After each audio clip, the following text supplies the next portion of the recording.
Lettre numéro 3 de l'éducation catholique des enfants. Introduction. Un des péchés particuliers de notre société contemporaine est le péché de libéralisme, qui n'est autre chose qu'un naturalisme rejetant le péché originel. Sur les traces de Rousseau et des révolutionnaires de 1789, l'homme moderne croit que la nature humaine est bonne. Cette doctrine n'est pas seulement fausse, elle engendre aussi la mort spirituelle. Le catholique sait que sa nature humaine est corrompue par le péché originel. Bien que le baptême efface ce péché, qui lui est transmis par Adam, l'homme garde néanmoins en lui 4 blessures: la malice, la faiblesse, l'ignorance et la concupiscence.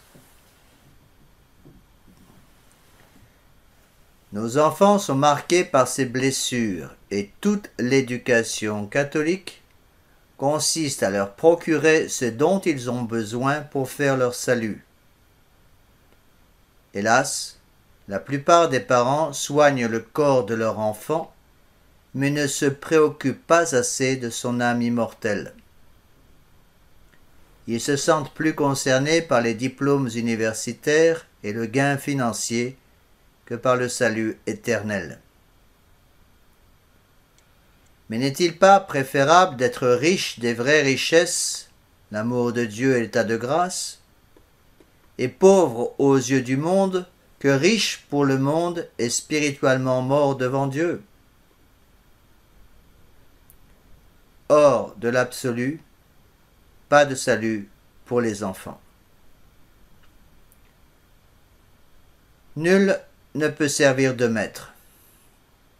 Pour sauver l'âme de nos enfants, nous devons avoir soif de sainteté, rejeter médiocrité et compromis avec le monde. Vous pourrez dire que vous êtes de la vérité et même faire croire cela à ceux qui vous entourent. Mais, à cause de votre manque de haine pour l'erreur, ils verront que vous n'êtes pas de la vérité. La haine du mal est apprise par l'admiration et la pratique du bien. Plus une âme est pure, plus elle est armée pour combattre et éviter le mal. Malheur à l'adolescent pour qui le mal et l'impur sont devenus choses ordinaires, admissibles, inévitables. C'est le bien qui juge le mal, la pureté qui juge l'impureté. C'est par l'admiration de la pureté et la préservation de l'impureté que la jeunesse fleurira, condamnant et évitant tout ce qui est impur. La pureté de cœur et de corps est le terrain indispensable sur lequel les vertus poussent. La chair n'est bonne à rien pour préserver la chair. Tout est matière d'âme travaillante avec la grâce sanctifiante, d'attraction intelligente, de choix, d'admiration, d'amour pour la beauté pure. Tout est matière de confiance en l'autorité. Que tout ce qui est beau devienne nôtre dans la voie royale de la croix. L'élite du monde, ce sont les catholiques, et dans nos familles, nos enfants doivent être l'élite des catholiques. Soyez le modèle, le rocher de confiance, la norme sans défaut du jugement de vos enfants, en parole, en action, en prière, en exemple. Nous n'éduquerons pas l'enfant pour qu'il soit pur, mais nous nous surveillerons. Nous nous purifierons pour l'amour d'un seul. Nous garderons nos cœurs purs pour voir Dieu, en méprisant les choses de la chair et du monde. Lusquenet, dans l'éducation de la pureté.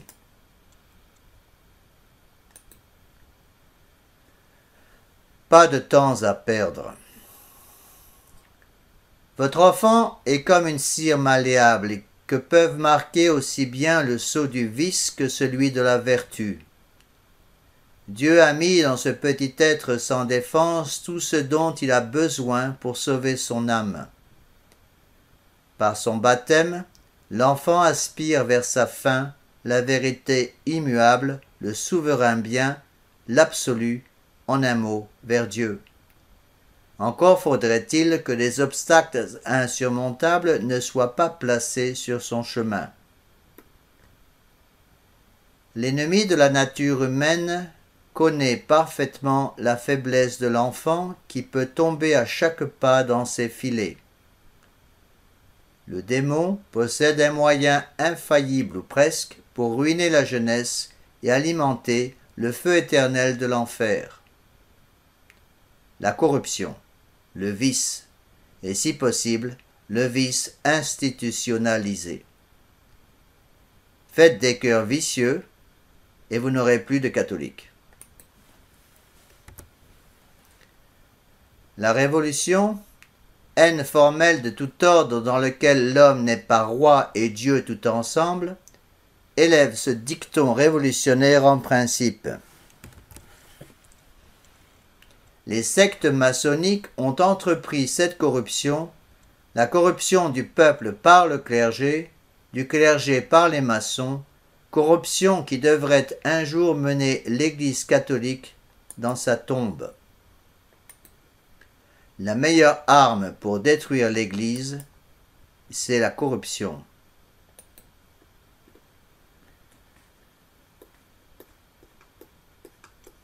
Ouvrez vos yeux. Combien de parents ont compris cet avertissement? Combien sont encore nombreux ceux qui persistent à traiter leur progéniture en petites merveilles irresponsables? Monseigneur Lefebvre disait « Nous ne régnerons dans la cité que lorsque quelques milliers de véritables disciples de notre Seigneur Jésus-Christ seront convaincus, par la grâce de Dieu et leur effort intellectuel, de la vérité qui leur est transmise, et que cette vérité est une force divine capable de tout transformer. »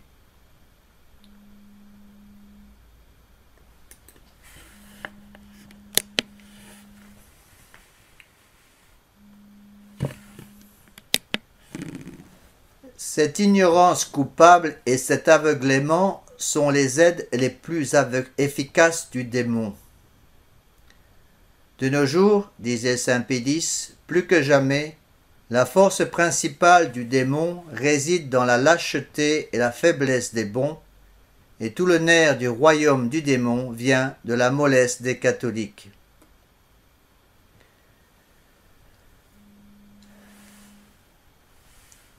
L'éducation catholique.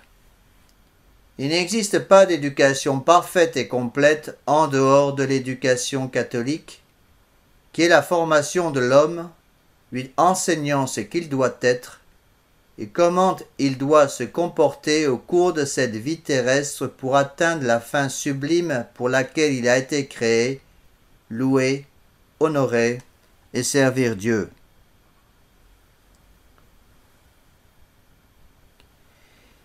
Il est nécessaire que la fin propre et immédiate de l'éducation soit de coopérer avec l'action de la grâce divine dans la formation de vrais et parfaits catholiques, c'est-à-dire dans la formation du Christ lui-même, dans des hommes sanctifiés par le baptême. Pie XI, 23 décembre 1929, dans son encyclique Divini Elius Magistri. Ne pas avoir peur de la croix. L'éducation catholique, comme toute école de sainteté, doit commencer au pied de la croix, car c'est par la croix que notre Seigneur Jésus-Christ a sauvé le monde. La voie royale de la Sainte Croix est le seul chemin qui conduit au paradis. Ainsi, les parents qui ferment leurs yeux sur la corruption de leurs enfants, sur la faiblesse de l'éducation qu'ils leur ont donnée, et sur celle de leurs écoles soi-disant catholiques, agissent-ils ainsi parce qu'ils refusent la croix? Notre Seigneur Jésus-Christ nous avait pourtant avertis. Cherchez d'abord le royaume de Dieu et sa justice, et tout le reste vous sera donné par surcroît. Celui qui veut venir après moi, qu'il renonce à lui-même, qu'il prenne sa croix et me suive. Sans moi, vous ne pouvez rien faire.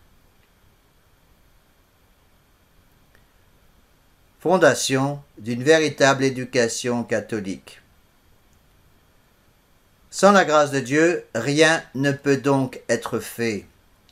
Vous ne pouvez donner ce que vous n'avez pas. La grâce de Dieu doit briller dans le cœur des parents s'ils veulent la voir aussi briller dans celui de leurs enfants.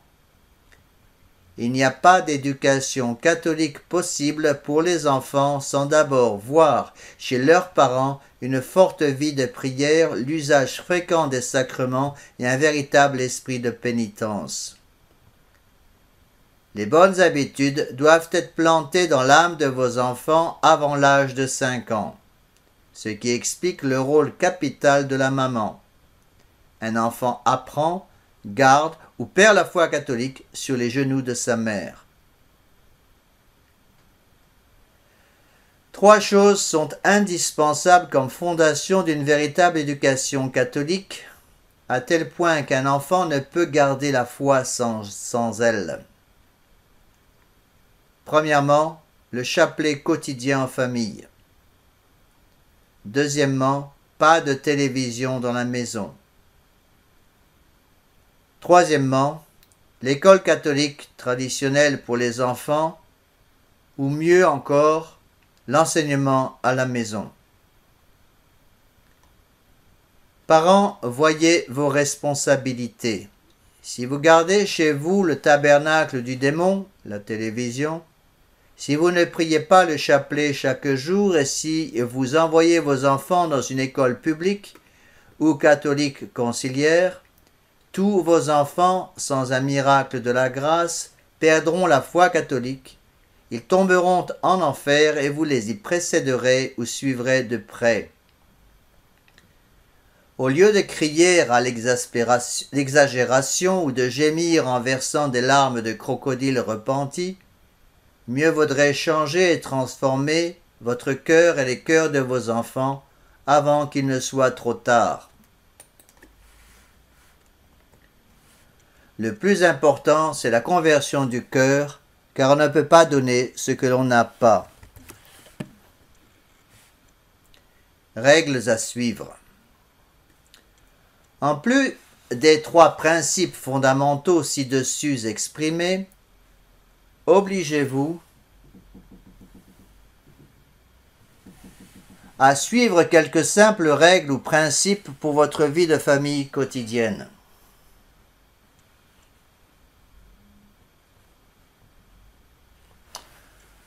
Par esprit de simplification et de clarification, divisons ces règles en 3 groupes.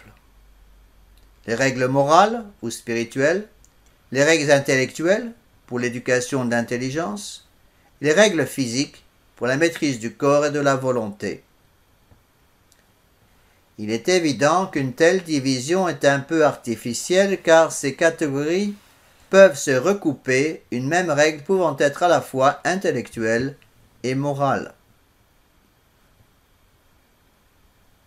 Règle morale. 1. Consacrez votre famille au Sacré-Cœur de Jésus et acceptez le nombre d'enfants que le bon Dieu veut que vous ayez. 2. Assurez-vous que vos enfants sont en contact fréquent avec un bon prêtre traditionnel qui les aidera à user avec fruit des sacrements de confession et de la Sainte Eucharistie. 3. Encouragez vos enfants à suivre les exercices spirituels de saint Ignace de Loyola dès qu'ils ont la maturité suffisante. 4. Que les parents ne se disputent jamais devant leurs enfants. Préservez l'autorité du père de famille et gardez la maman à la maison. 5. Luttez sans pitié contre les péchés de blasphème, d'impureté, de cruauté et de sabotage ou vandalisme. 6. Donnez les saints en exemple à vos enfants, au lieu des idoles du cinéma ou du sport. 7. Surveillez constamment vos enfants, ne les laissez jamais seuls et séparez-les des familles qui ne suivent pas les mêmes principes moraux. Gardez-les toujours occupés car l'oisiveté est la mère de tous les vices. 8. Contrôlez tous leurs courriers, qu'ils entrent ou qu'ils sortent, surtout le courrier électronique. 9. Ne les laissez pas sortir de façon assidue avec un petit ami ou une petite amie avant qu'ils ne soient assez mûrs pour se marier et protégez-les de toutes les occasions de péché qui pourraient ruiner leur innocence. Comme les danses, les rallyes, les boîtes de nuit, les piscines et plages publiques, la musique moderne, les amis mondains.